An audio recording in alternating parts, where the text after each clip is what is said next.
Assalamualaikum warahmatullahi wabarakatuh.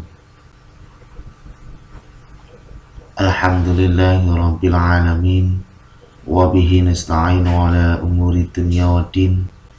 Wassalatu wassalamu ala asrafil anbiya'i wal mursalin wa ala alihi wa ashabihi ajma'in. Rabbi shrah li sadri wa yassir li amri wahlul 'uqdatam min lisani yafqahu qawli, amma ba'du. Baiklah anak-anakku, pada kesempatan yang baik ini marilah kita sebelum memulai pembelajaran kita berdoa dahulu agar apa yang kita pelajari hari ini, agar apa yang kita baca, agar apa yang kita pahami menjadikan ilmu yang bermanfaat bagi kita semua. Ala hadhihi niyah wa ala kulli niyatin sholihah naqra'u mal furqan. Al-Fatihah.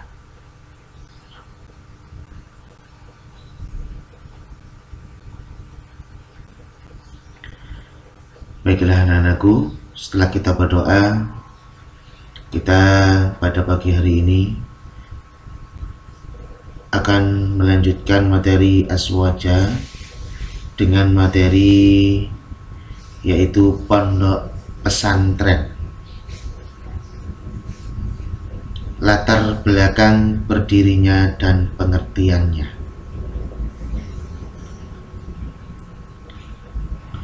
Latar belakang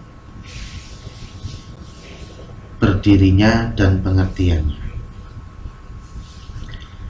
Pesantren merupakan bapak dari pendidikan Islam di Indonesia, di mana bila ditinjau dari segi sejarah, dilahirkan atas kesadaran kewajiban dakwah Islamiyah,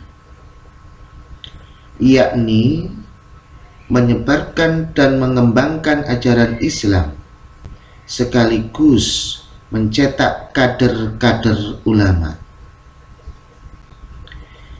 Di Aceh, pesantren disebut Daya, Rangkang, Meunasa.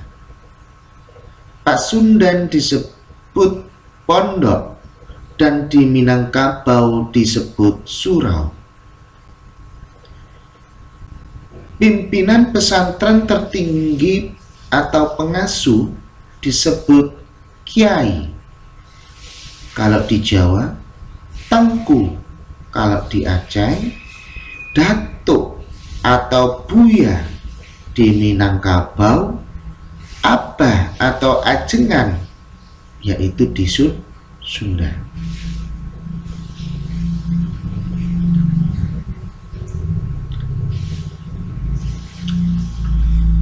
Tokoh yang pertama mendirikan pesantren adalah Maulana Malik Ibrahim tahun 1419 Masehi. Beliau menggunakan masjid dan pesantren untuk pengajaran ilmu-ilmu agama yang akhirnya melahirkan tokoh-tokoh Wali Songo. Pada taraf permulaan bentuk pesantren sangat sederhana. Kegiatan pendidikan dilakukan di masjid dengan beberapa santri. Ketika Raden Rahmat Sunan Ampel mendirikan pesantren Ampel Denta, hanya memiliki 3 orang santri. Para santri yang telah selesai belajarnya di pesantren Ampel Denta kemudian mendirikan pesantren baru. Salah satunya adalah Raden Paku Sunan Giri yang mendirikan pesantren di desa Sidomukti, Gresik yang bernama Giri Kedaton.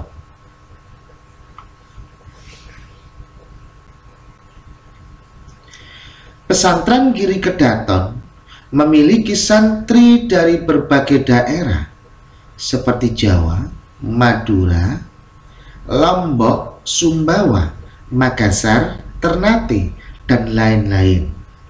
Setiap santri kemudian mendirikan pesantren di daerahnya masing-masing.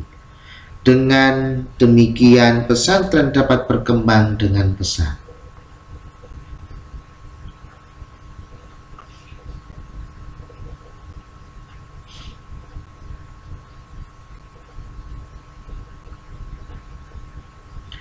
Yang kedua, tujuan berdirinya pesantren. Yang pertama, yaitu sebagai lembaga pendidikan keagamaan dan pembentukan kader-kader ulama. Yang kedua, sebagai benteng pertahanan dan pengawal bagi keberlangsungan dakwah Islamiyah di Indonesia.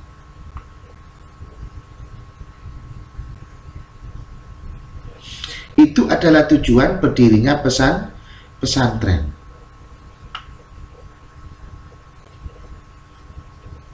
Yang ketiga, sekarang kita akan membahas yaitu tentang pengertian pondok pesantren. Pondok adalah rumah atau tempat tinggal sederhana. Di samping itu, kata pondok berasal dari bahasa Arab yaitu funduk, yang berarti asrama. Sedangkan istilah pesantren berasal dari kata sastri, ya, dari India, yang berarti orang yang mengetahui kitab suci agama Hindu. Ya, bahasa sastri ini bahasa Hindu, orang Hindu. Pesantren sendiri menurut pengertian dasarnya adalah tempat belajar para santri. Dalam bahasa Jawa, menjadi santri dengan mendapat awalan pe dan akhiran an menjadi pesantren. Sebuah pusat pendidikan Islam tradisional atau pondok untuk para siswa sebagai model sekolah agama di Jawa.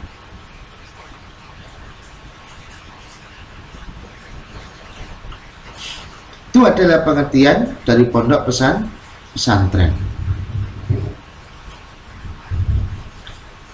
Yang keempat, unsur-unsur pondok pesantren. Ya, unsurnya apa saja? Yang pertama, kiai. Ada yang namanya kiai. Keberadaan seorang kiai di pesantren adalah laksana kehidupan manusia begitu sangat penting.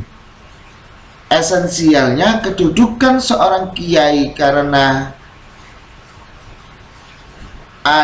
dialah perintis, pendiri, pengelola, pengasuh, pemimpin, dan terkadang juga pemilik tunggal sebuah pesantren. Pertumbuhan dan perkembangan suatu pesantren semata-mata tergantung kepada kemampuan pribadi kiai, sebab kiai adalah seorang yang ahli tentang pengetahuan Islam. Gelar atau sebutan kiai biasanya diperoleh seseorang berkat kedalaman ilmu keagamaannya, kesungguhan perjuangannya di tengah umat, kekhusyuannya dalam beribadah, dan kewibawaannya sebagai pemimpin.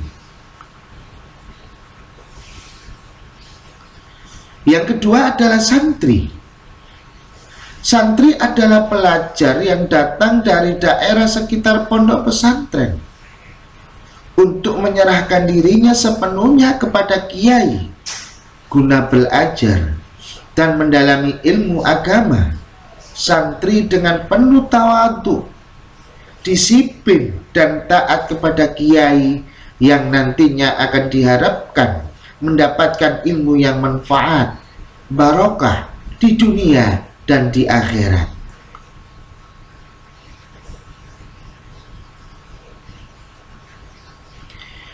Yang ketiga yaitu pondok.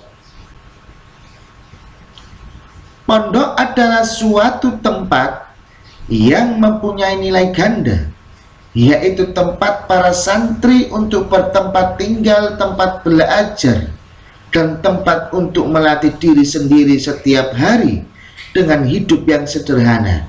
Dengan situasi dan kondisi yang demikian ini, nantinya akan dapat mencetak kader-kader baru, figur-figur baru yang pandai dalam mengkaji dan mendalami agama. Yang keempat, masjid atau musola. Masjid atau musola adalah suatu tempat yang tak terpisahkan antara kehidupan kiai dan para santri.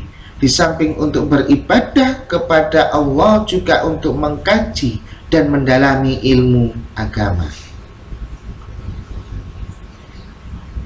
Yang kelima, yaitu kitab salaf.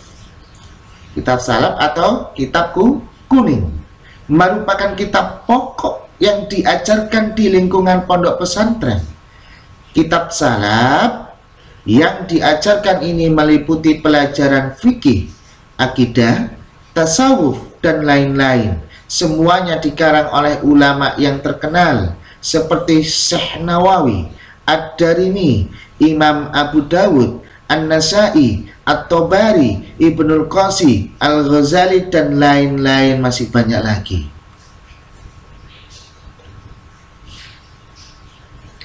Itulah unsur-unsur yang ada di pondok pesantren. Yang terakhir, yang nomor 5, maka berakhirnya pelajaran kita pada pagi hari ini. Terima kasih, semoga bermanfaat bagi kalian. Pak Razi akhiri, wallahu muwaffiq ila aqwamit thoriq. Assalamualaikum warahmatullahi wabarakatuh.